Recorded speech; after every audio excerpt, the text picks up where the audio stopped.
I discovered my husband had a mistress in the strangest way. My shampoo was disappearing way too quickly. When I started digging, I found out he was actually bringing her into our home. Since she seemed to enjoy my shampoo so much, I decided to add a little special mix to the bottle. That Saturday, when she stepped out of the shower and caught a glimpse of herself in the mirror. You know that gut feeling? The one that whispers something is wrong, even when everything looks perfect on the surface. I ignored mine for too long, until a disappearing bottle of expensive shampoo became the unlikely key to unlocking a betrayal so profound, it shattered my entire world. For 15 years I, Christine, prided myself on my keen eye for detail.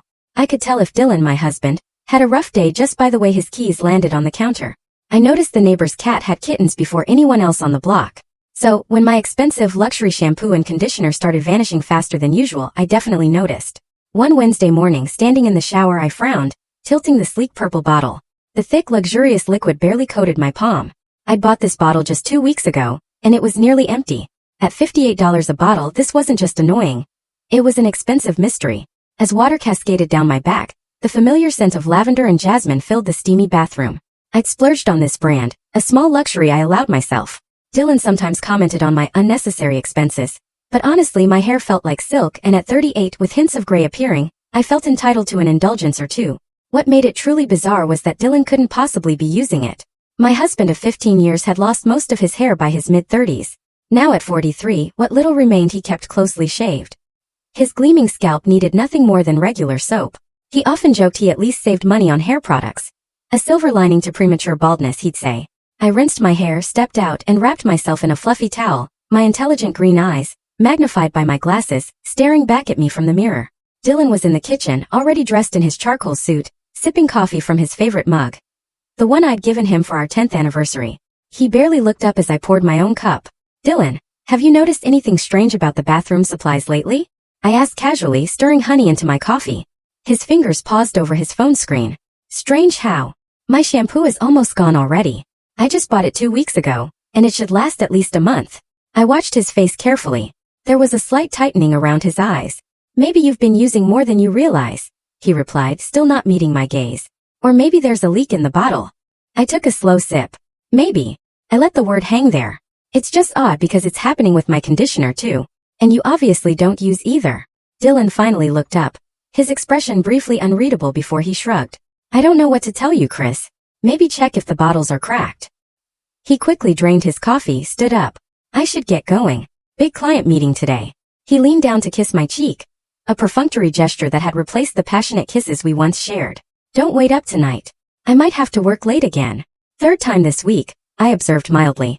End of quarter rush, he replied, already moving towards the door. Love you. Love you too, I said automatically, but he was gone, the door closing with a decisive click. I sat alone, my coffee growing cold, staring at the empty chair. We'd fallen into a comfortable, predictable, safe routine. I worked from home. He climbed the corporate ladder. No children by mutual agreement at first, then it just never seemed like the right time. Now at 38, I sometimes wondered if we'd made the right choice. That evening I was alone again. Dylan had texted around 6 to confirm another late night. I ordered Thai food for one, eating it straight from the container while finishing a client project. Then my phone rang. Hey sis, how's it going? April's cheerful voice filled the kitchen. April, Dylan's younger sister, was more like a true sister to me. Oh, you know, the usual. Working, existing. That bad, huh? April's perception was uncanny. Where's my brother? Working late again, apparently. I tried to keep the edge from my voice. End of quarter rush, according to him. A thoughtful pause from April. Listen, I'm going to be in your area this weekend. Want to do something? Dylan can join if he's not too busy being important. I laughed. I'd love that. I need some April therapy. It's a date then. Saturday brunch. Perfect. After we hung up, I felt slightly better. At least I had something to look forward to. I finished work around 9, then ran a bath, deciding to pamper myself. As I reached for a fancy bath bomb, another small luxury, I noticed it too was almost gone. A package of 12 reduced to 3, though I'd only used 2 myself. A strange cold stone settled in my stomach. First the shampoo, now this. I tried to dismiss my suspicions, but doubt had taken root. That night I lay awake staring at the ceiling. The other side of our king-sized mattress was empty and cold.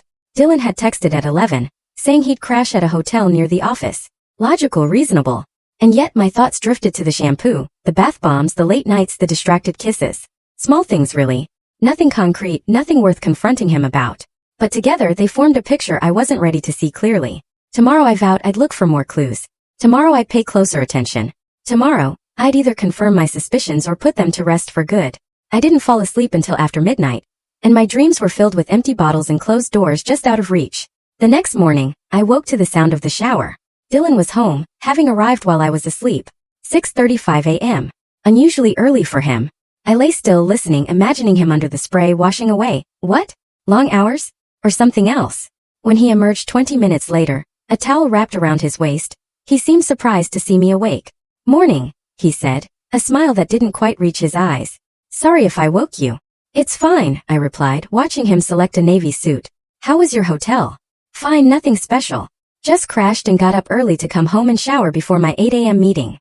I nodded, though he wasn't looking at me. "Will you be late again tonight?" Dylan paused, one arm in his suit jacket. "Actually, no. Should be home at a normal time. Why don't I pick up some steaks? We could grill." "Sounds nice," I said, a flash of hope igniting. Maybe I was overthinking. Maybe he had just been busy. But as I entered the bathroom after he left, the first thing I noticed was that my shampoo bottle was now completely empty. That evening, I consciously pushed my suspicions aside. I prepared a salad and roasted potatoes to go with the steaks Dylan promised.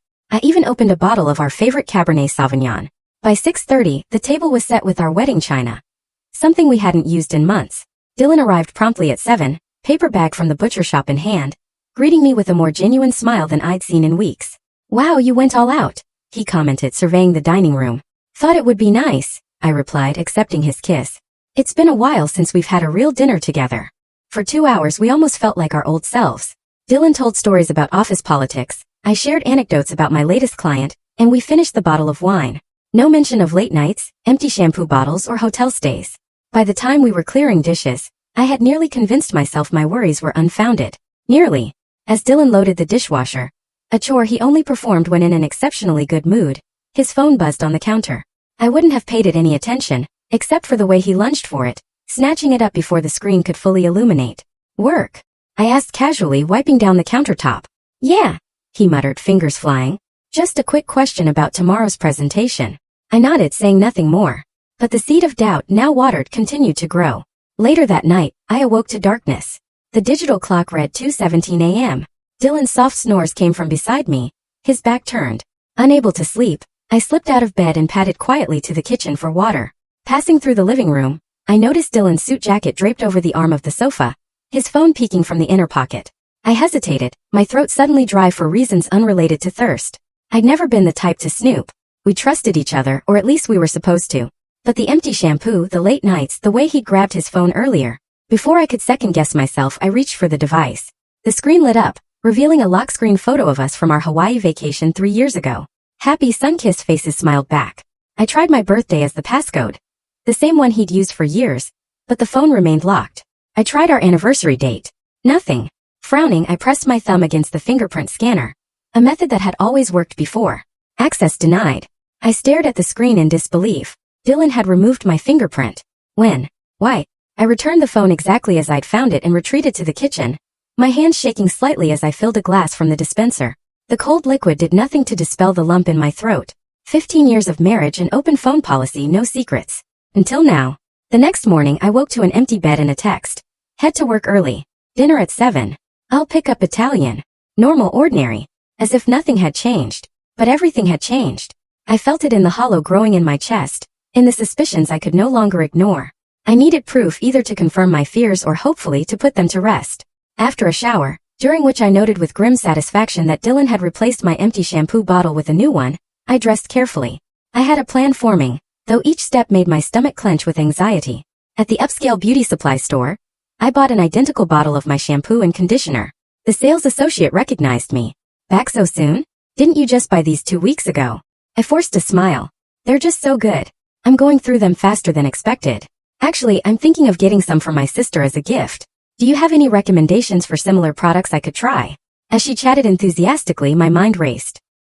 Someone else was using my products. Someone Dylan was bringing into our home. From there, I drove to an electronics shop. 20 minutes and $237 later, I walked out with a small security camera disguised as a decorative shelf ornament, designed to blend perfectly in our minimalist master bathroom. My heart pounded as I installed it that afternoon, positioning it across from the shower. It would notify me of any movement. "This is insane," I whispered, testing the view. I'm spying on my own husband. But I couldn't stop. I needed to know. I spent the rest of the day alternating between work and checking the new shampoo bottle I'd placed in the shower. I'd marked the level with a tiny dot of clear nail polish, invisible unless you were looking, but unmistakable to my eye. By the time Dylan arrived home with takeout, I'd composed myself enough to greet him with a convincing smile. We ate pasta at the kitchen island making small talk. If Dylan noticed anything unusual, he didn't comment. Any plans this weekend? He asked casually. I took a sip of water. Actually, yes. April's coming by for brunch on Saturday. You're welcome to join us if you're not busy. Dylan nodded. I should be able to make it. Where are you meeting? That new place on Maple Street. Supposed to have amazing eggs Benedict. Sounds good. What time? 11. The conversation shifted, but my mind remained fixed on Saturday, not because of brunch, but because of what I planned to do afterward. If my suspicions were correct, Dylan would find some excuse to be out of the house for several hours that afternoon. He always did, claiming the gym or errands. This time I would know exactly what happened in our home while I was gone. Friday passed in a blur of client calls and nervous anticipation. Dylan came home at his usual time. We watched a movie, my head resting on his shoulder like old times. He smelled of his familiar cologne. His arm wrapped around me, and I almost broke down and confronted him then and there. But I held back. Without proof, it would be his word against my suspicions. I needed to be certain. Saturday morning arrived bright and clear. I woke before Dylan, slipped quietly from bed to prepare coffee. While waiting, I checked my phone. No notifications from the bathroom camera. Either no one had used the shower, or Dylan had found and disabled it. The latter thought sent a chill through me. But when Dylan shuffled into the kitchen in his pajama pants, rubbing sleep from his eyes, his behavior seemed perfectly normal. He accepted the coffee with a sleepy thanks. Still on for brunch? He asked. Absolutely. April texted last night to confirm. Dylan nodded, scrolling headlines on his tablet. I might not stay the whole time. Thought I'd hit the gym afterward. Maybe stop by the office to finish some paperwork. I kept my expression neutral, even as my heart rate accelerated. On a Saturday? You've been working so much lately. He shrugged. End of quarter crunch. It'll calm down soon, I promise. Sure, I replied, rinsing my mug, my back to him. I allowed myself a moment of raw emotion, my eyes closing briefly against the pain of his casual lies. Then I straightened my shoulders, turned around with a smile. I should start getting ready. April always arrives early. Brunch with April was a welcome distraction. She dominated the conversation with stories about her job as a principal. Dylan, as predicted, begged off after an hour, kissing my cheek and promising to see me at home later. Is everything okay? April asked the moment he was out of earshot. You seem distracted. I toyed with my napkin. Everything's fine.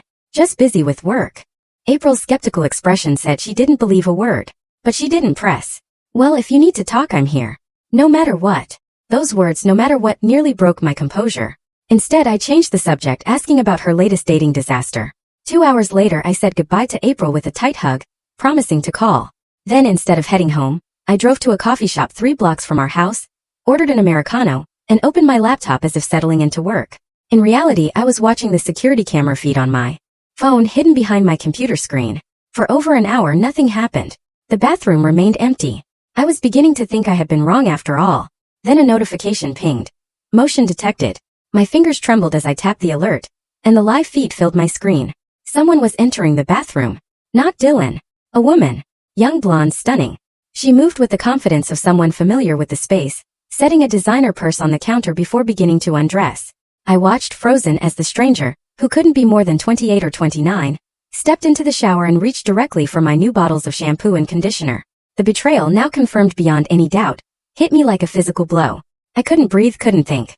The coffee shop faded to background noise as I stared, watching a complete stranger use my shower, my expensive products, moving through my home as if she belonged there. The woman finished her shower, wrapped herself in one of our fluffy towels, my towel, and left the bathroom, presumably heading to the bedroom. I couldn't bear to watch anymore. I closed the app with shaking fingers, packed up my laptop, and sat in my car for 20 minutes, trying to calm my racing heart enough to drive. I had my answer. The mystery of the disappearing shampoo had been solved in the worst possible way. I drove aimlessly for nearly an hour, my vision blurring with unshed tears. I refused to cry. Not yet. Crying meant acceptance, and I wasn't ready to accept that my 15-year marriage had been reduced to secret bathroom cameras and stolen shampoo. Eventually, I found myself parked at a scenic overlook outside of town. The same spot where Dylan had proposed all those years ago. The irony wasn't lost on me. I sat on the hood of my car, watching the sun begin its descent, and finally allowed myself to think clearly about what I had seen. The woman was beautiful, all blonde, Probably a decade younger than me. The kind of woman who turned heads. The kind of woman Dylan would notice. My phone buzzed. A text from Dylan. Heading home now. Want me to pick up anything for dinner? So casual, so normal, as if there wasn't currently a stranger in their home using their shower, probably lying in their bed, the bed where I had slept every night for 15 years, where we had made love, whispered dreams. I didn't respond. Instead, I opened the security camera app again, watching as the blonde woman, now dressed in form-fitting jeans and a silky blouse, applied makeup at my vanity. She was using my makeup brushes, my foundation, my mascara. The violation was breathtaking in its thoroughness. A notification from my doorbell camera popped up. Dylan was home. I watched him enter the house, calling out something I couldn't hear. Moments later, he appeared in the bathroom doorway behind the blonde woman, wrapping his arms around her waist, kissing her neck as she smiled at him through the mirror. I closed the app, suddenly feeling nauseous. I needed a plan. Confronting them now while I was emotional and they were together would only end in chaos. And despite the rage simmering beneath my skin, I'd always prided myself on my self-control. This situation called for something more calculated than a dramatic confrontation. By the time I pulled into April's driveway 40 minutes later, I had composed myself enough to explain without breaking down.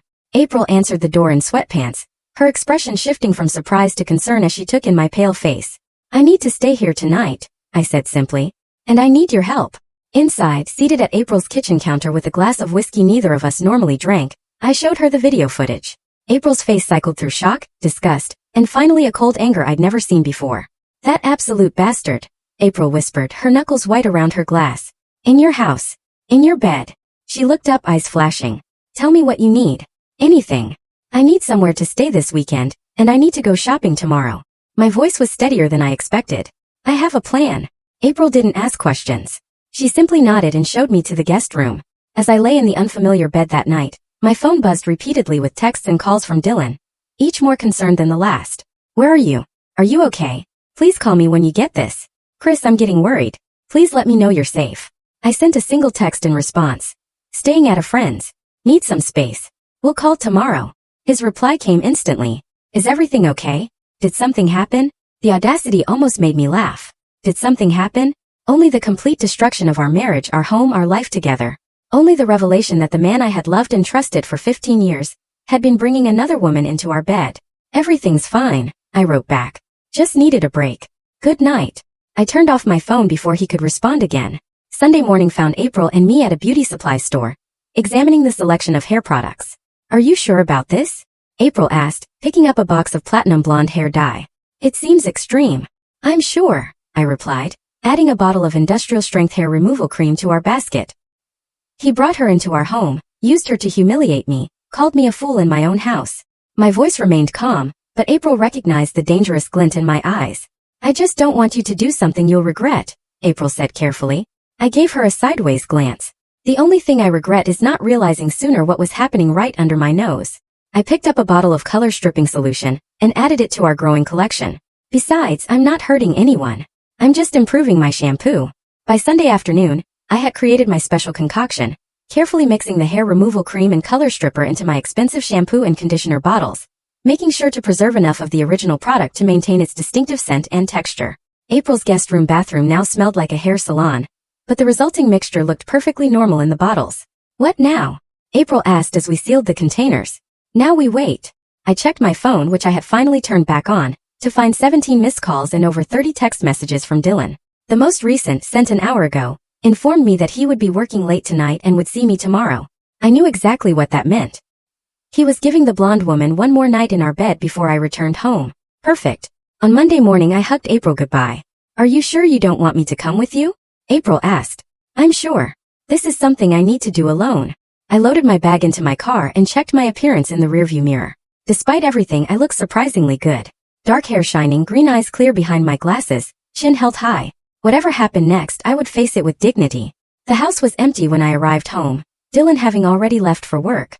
I moved through the rooms with new eyes, noticing small changes.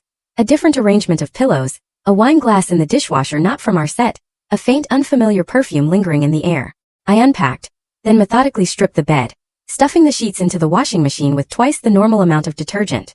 I scrubbed the shower, replaced my makeup brushes, cleaned every surface the blonde woman might have touched. By noon, the house was spotless, no trace of the intruder remaining, except for the improved shampoo and conditioner bottles, which I carefully returned to their place in the shower caddy. My phone rang just after 1. Christine, you're home, Dylan said when I answered, his voice a mixture of relief and weariness. Yes. I kept my response neutral. I've been worried sick, Chris. Where were you all weekend? I told you I needed some space. I stayed with a friend. A pause. Which friend? You could have told me where you were going. I bit back a harsh laugh. The hypocrisy was staggering. I didn't realize I needed permission to have a weekend to myself.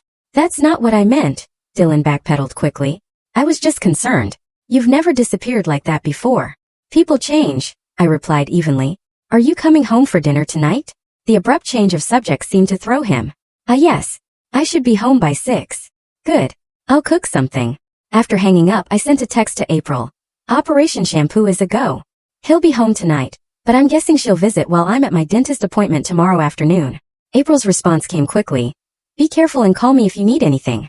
The evening with Dylan was an exercise in self-control. I prepared a simple meal, responding to his cautious conversation with pleasant but non-committal answers. If he noticed anything different about my demeanor, he didn't mention it.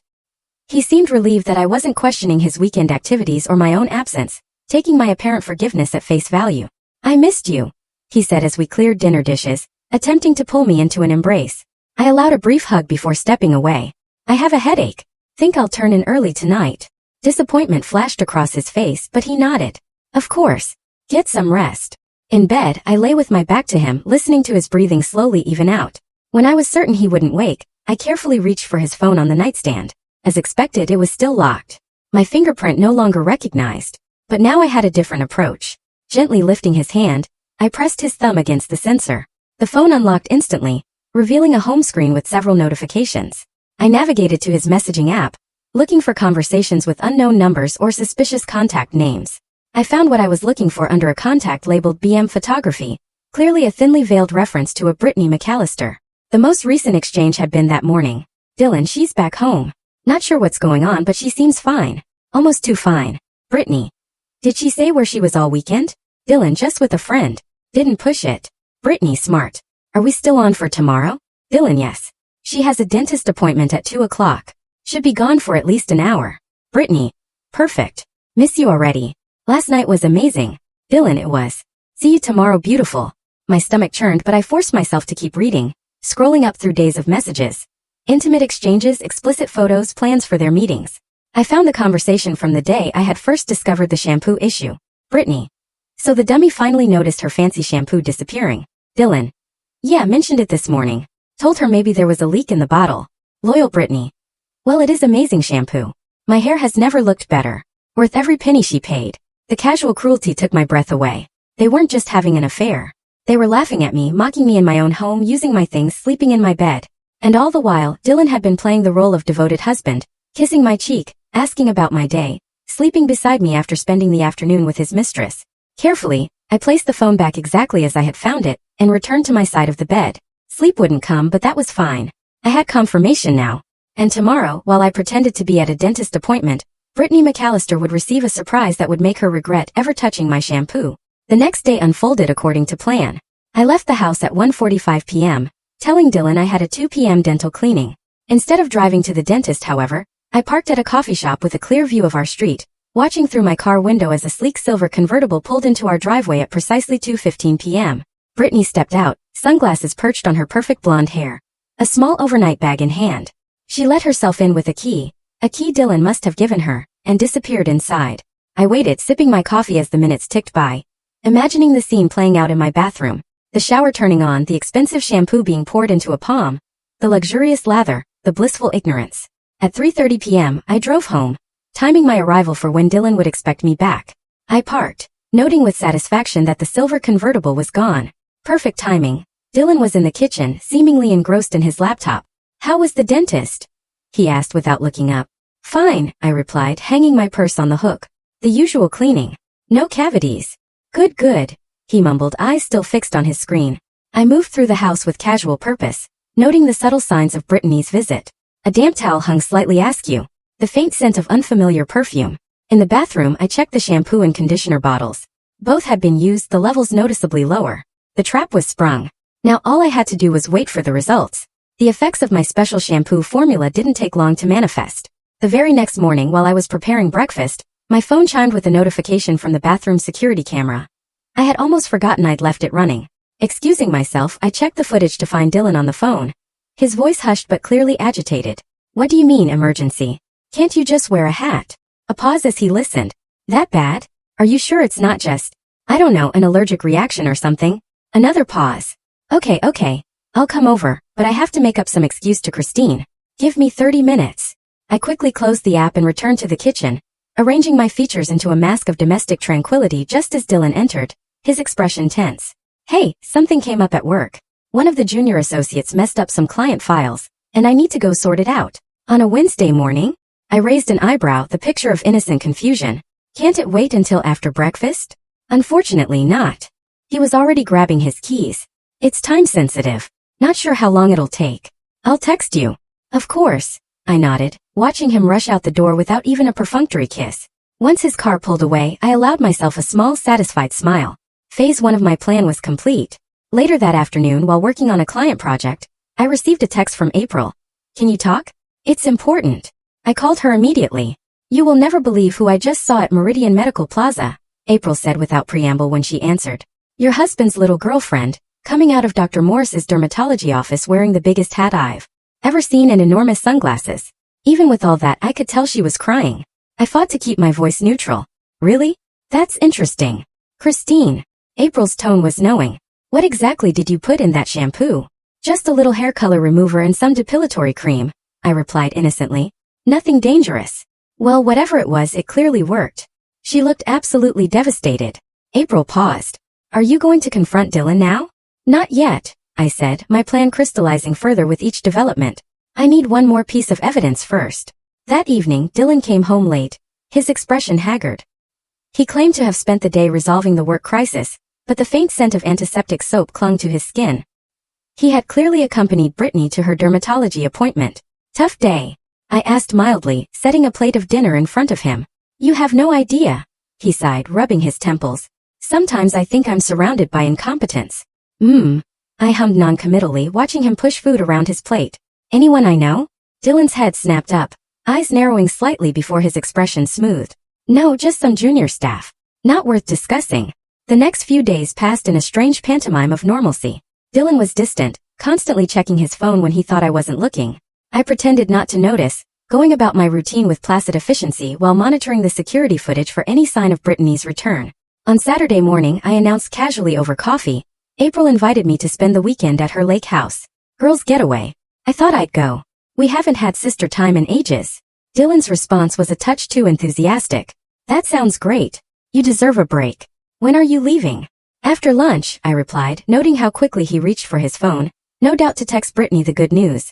I'll be back Sunday evening. Perfect. Dylan smiled, the first genuine smile I'd seen from him in days. I've got some work to catch up on anyway. Work, right? I packed an overnight bag and kissed Dylan goodbye at 1 p.m., driving directly to April's house. Not her lake house, which didn't exist, but her suburban home 15 minutes away. By 2:30 p.m., we had set up a command center in April's living room, both hunched over my laptop as we monitored the bathroom camera feed. Are you sure you want to watch this?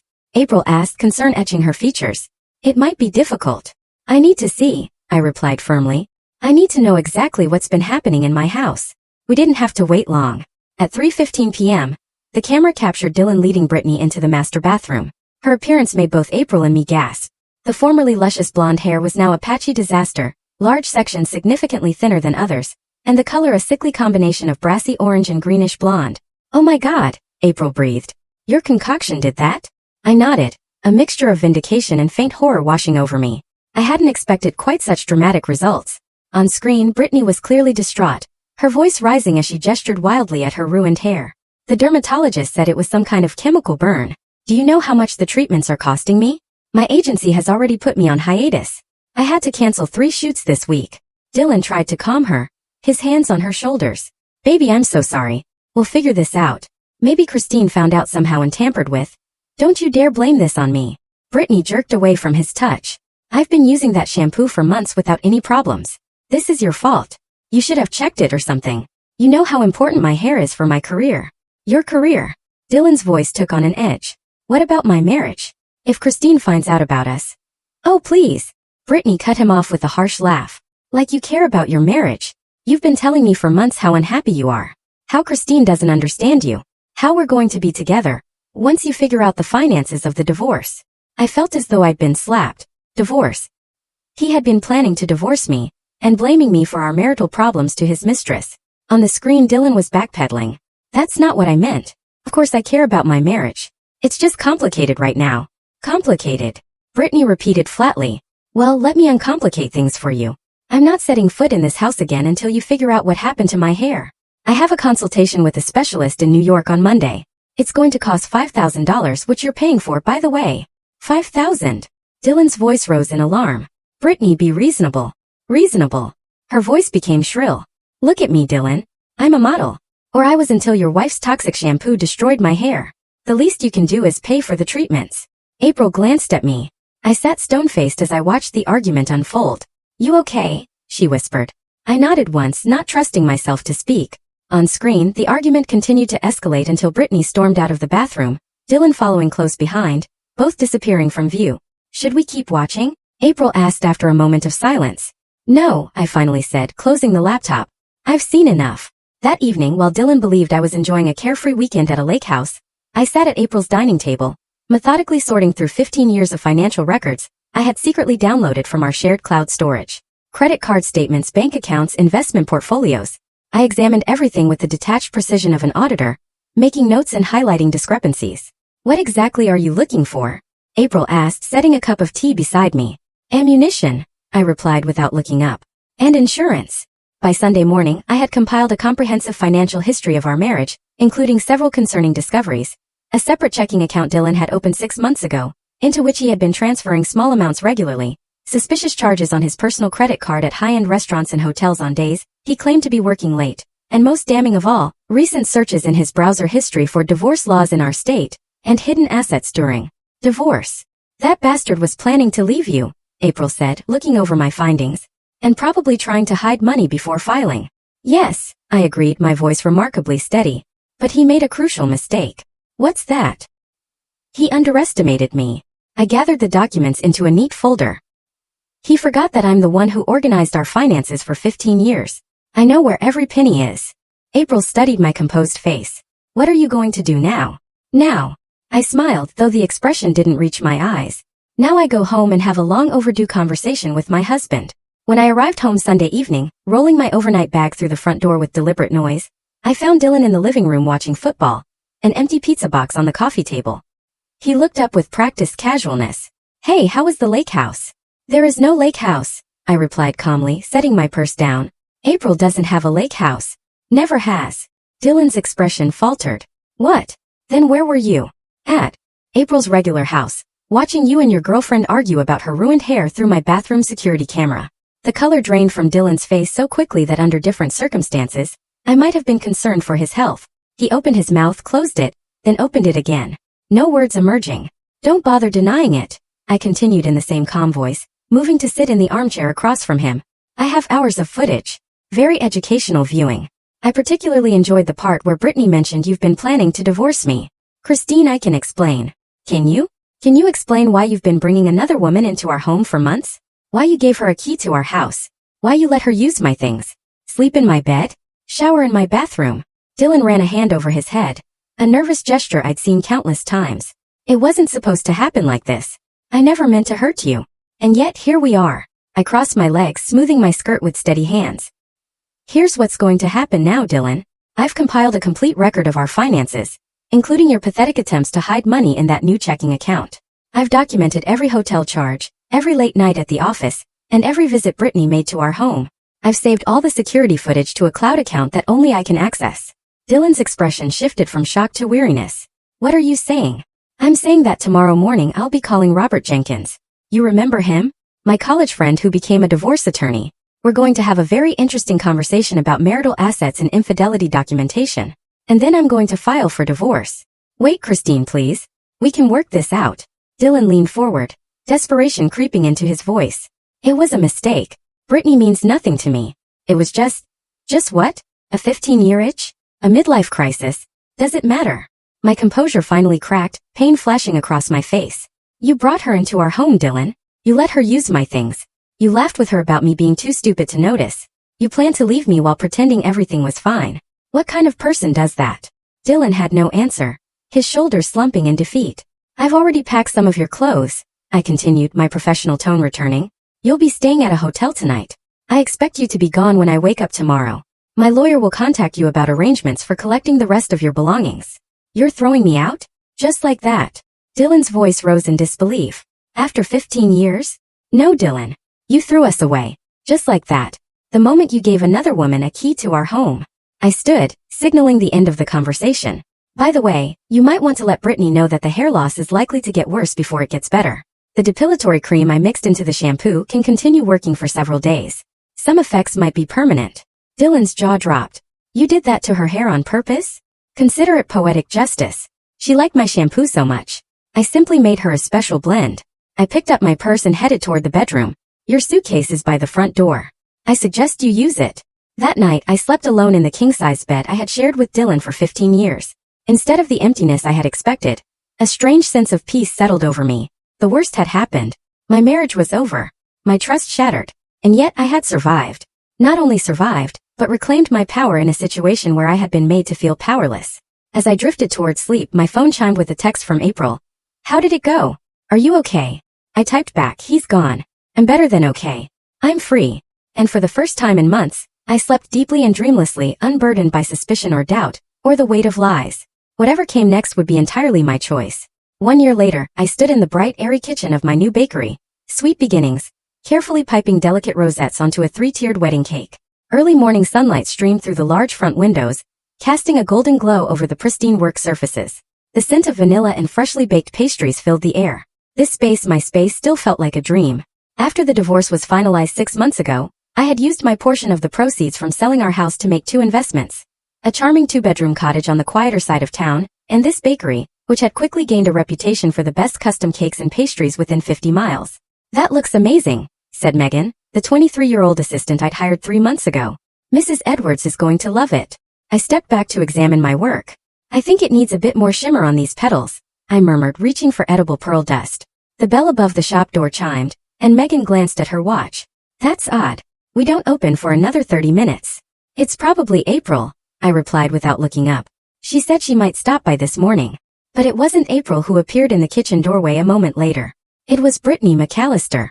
My hands froze mid-motion. The pastry bag suspended above the cake as I stared at the woman who had once used my shampoo, slept in my bed, and contributed to the end of my marriage. Brittany looked markedly different from the stunning model in the security footage. Her once luxurious blonde hair was now cut in a severe chin-length bob, clearly a strategic choice to deal with uneven regrowth. She appeared thinner, her designer clothes hanging somewhat loosely. Hello, Christine, Brittany said, her voice quieter than I remembered. Your assistant let me in. I hope that's okay. I set down the pastry bag carefully, wiped my hands on my apron and turned to Megan. Would you mind watching the front for a few minutes and make sure Mrs. Edwards' cake delivery is prepared for noon? Megan nodded, glancing curiously between us before retreating. What are you doing here? I asked once we were alone, my tone neither hostile nor welcoming. Simply direct. Brittany shifted uncomfortably, tucking a strand of her shortened hair behind her ear. I wanted to see you in person. To apologize? Apologize. I repeated flatly. It's been a year. I know. Brittany's gaze dropped to the floor. It took me a long time to work up the courage, and to fully understand what I'd done. I leaned against the counter, crossing my arms. And what exactly do you think you did, Brittany? I destroyed a marriage. I disrespected your home, your privacy. I was selfish and cruel. Brittany looked up, meeting my eyes directly. There's no excuse for my behavior, but I want you to know that I've been in therapy for the past 8 months, trying to understand why I did what I did. I searched for signs of insincerity or manipulation, but found none. There was a rawness to Brittany now. Vulnerability that hadn't existed in the confident, entitled model who had once called me a dummy in texts to Dylan. And did you understand? I asked. Brittany nodded slowly. Some of it. I was raised to value appearance above everything else. My worth was always tied to how I looked, how men responded to me. I chased validation in destructive ways. She gestured to her hair with a rueful smile. Losing my hair, my identity, really forced me to confront who I was beneath the surface. It wasn't pretty, but I found something there. Despite myself, I felt a flicker of empathy. I remembered the devastation in Brittany's voice when she'd realized her modeling career was in jeopardy. At the time it had seemed like justice. Now, with a year's distance, it seemed more like a young woman facing the consequences of her choices for perhaps the first time. What happened with your career? I asked, surprising myself. It's over, Brittany replied simply. At least the modeling part. I lost all my contracts after the hair incident. Even when it started growing back, it wasn't the same. I wasn't the same. She paused. I'm working in fashion photography now. Behind the camera instead of in front of it. It's actually more fulfilling than modeling ever was. I nodded, unsure what to say. Part of me wanted to hold on to the anger, to remind Brittany of every hurtful text, every invasion of privacy, every moment of betrayal. But I recognized with some surprise that the rage that had once consumed me had largely burned itself out, leaving behind a calm wisdom I hadn't possessed before. And Dylan? I asked finally. Are you still? Brittany let out a short, humorless laugh. No, that ended about 2 weeks after you kicked him out. When I realized he was expecting me to take care of him emotionally while he was going through the divorce. He was, she searched for the words, weaker than I thought. Always looking for someone to validate him, to take care of his needs. I think that's why he needed both of us. You for stability, me for excitement. Once he couldn't have both, neither of us was enough. The assessment was surprisingly insightful, matching my own realizations about my ex-husband in the months following our separation. I saw him about a month ago, actually, Brittany continued, at a coffee shop downtown. He didn't see me. He was with some redhead, touching her hand across the table, giving her that same intense, the only woman in the world look. Some people never change. I felt a strange sense of closure hearing this confirmation of what I'd already suspected, that Dylan's infidelity hadn't been about my shortcomings, but about his own. Why now?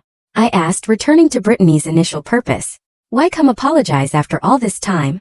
Part of my therapy, Brittany admitted, making amends where possible. But also, she glanced around the bakery kitchen.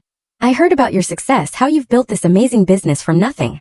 I wanted to see it, to see that something good came out of all that pain. I felt an unexpected warmth spread through my chest. My bakery was indeed something good, something I never would have pursued if my marriage had continued.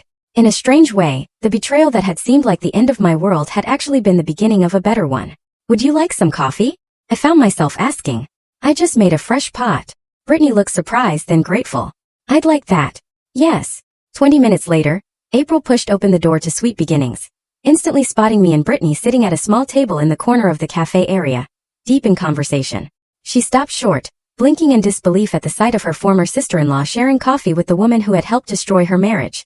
What in the world? April muttered under her breath as she approached. I looked up, a smile spreading across my face. April, perfect timing. You remember Brittany, I'm sure. Vividly, April replied dryly, though I remember her with more hair. Brittany winced but nodded in acknowledgement. I deserved that. I gestured to an empty chair. Join us. Brittany was just about to leave, but I wanted to ask you something. Still looking puzzled, April sat down as Brittany gathered her purse and stood. Thank you for the coffee, Christine, and for listening. It means more than you know. Closure works both ways, I replied simply. Take care of yourself, Brittany. After Brittany had left, April turned to me with wide eyes. Okay, what just happened? Why were you having coffee with the blonde homewrecker? Please tell me this isn't some weird forgiveness thing where you're going to invite her and my idiot brother to Thanksgiving dinner. I laughed, the sound light and genuine. Nothing that dramatic. She came to apologize. I decided to hear her out. I shrugged. It was healing in a way for both of us, I think. April shook her head in amazement. You're a better person than I am. I would have poured that coffee over her head. A year ago I might have, I admitted. But I've realized something important, April. Holding on to anger is like drinking poison and expecting the other person to die. I'm happy now. Genuinely happy. Why would I want to carry around all that bitterness? April studied me for a moment, then smiled softly. You really are happy, aren't you? It shows. You're glowing in a way you never did when you were with Dylan. I am, I confirmed, glancing around my bakery with pride. Which brings me to what I wanted to ask you. Remember how you mentioned your school's fundraiser needs a cake for their silent auction? Don't tell me you're offering to make one, Christine. Those usually go for at least $500, and with your prices now, I want to donate it, I said firmly. Something spectacular that will raise lots of money for the kids. Maybe a three-dimensional storybook design. I've been wanting to try that technique. April's eyes welled with tears. You amazing woman. The kids would absolutely love that. Consider it my way of giving back some of the support you've shown me this past year. I wouldn't have made it through without you, April. Speaking of support, April said, wiping her eyes and regaining her composure. Have you thought more about opening that second location downtown? The real estate agent called me yesterday, said the owner of that corner space is getting anxious to sell. I had been considering expanding for months. The downtown location would be perfect. More foot traffic, proximity to the business district, and the charming historic building had exactly the aesthetic I wanted. I'm meeting with the bank tomorrow, I admitted. The loan should be approved by next week. And then, I spread my hands in a gesture of excited anticipation. Sweet Beginnings is going to take over the world. April finished for me, grinning. Or at least the greater metropolitan area. Later that evening, after closing the shop and completing the final preparations for the next morning's orders, I drove home to my cottage. The small house welcomed me with warm lights. I'd installed smart lighting that turned on automatically at sunset, ensuring I never came home to darkness. As I unlocked the front door, the familiar scent of home enveloped me.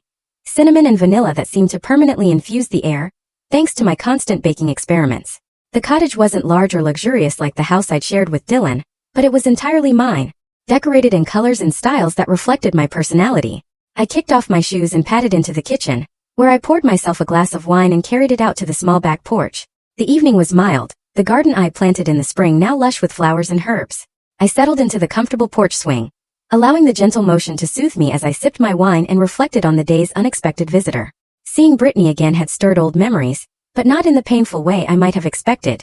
Instead, the encounter had reinforced how far I had come since discovering Dylan's betrayal, how much stronger, more confident, and more genuinely myself I had become. The shampoo revenge, as April had dubbed it, hadn't just been about punishing Brittany. It had been my first step toward reclaiming my power, toward refusing to be the unwitting fool in my own home.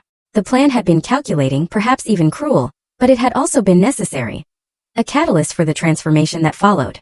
I took another sip of wine, watching the sunset paint the sky in shades of pink and gold. I thought about the Christine of a year ago. Devastated, humiliated, uncertain of her future. That woman could never have imagined sitting here now. Successful business owner, financially independent, at peace with her past, and excited about her future. The cottage phone rang, interrupting my reverie. Few people had that number. I set down my wine glass and went inside to answer. Christine, it's James. James Sullivan from the community college. The voice belonged to the culinary arts program director, who had reached out to me last month. James, hello. How are you? Wonderful, thanks. I'm calling because I've had a chance to review the teaching proposal you sent over, and I'd like to offer you the position. 1 evening class per week. Introduction to professional baking. Starting next semester. What do you think? I felt a thrill of excitement. Teaching had never been part of my original plan, but when James had approached me, the idea had taken root.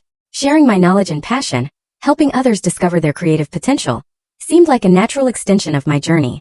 I think it sounds perfect, I replied, unable to keep the smile from my voice. I'd be delighted to accept.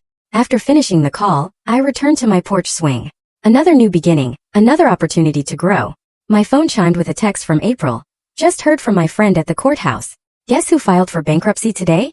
Hint. He's bald and shares your former last name. I wasn't surprised. Dylan had never been good with money, and without me managing their finances, it was only a matter of time.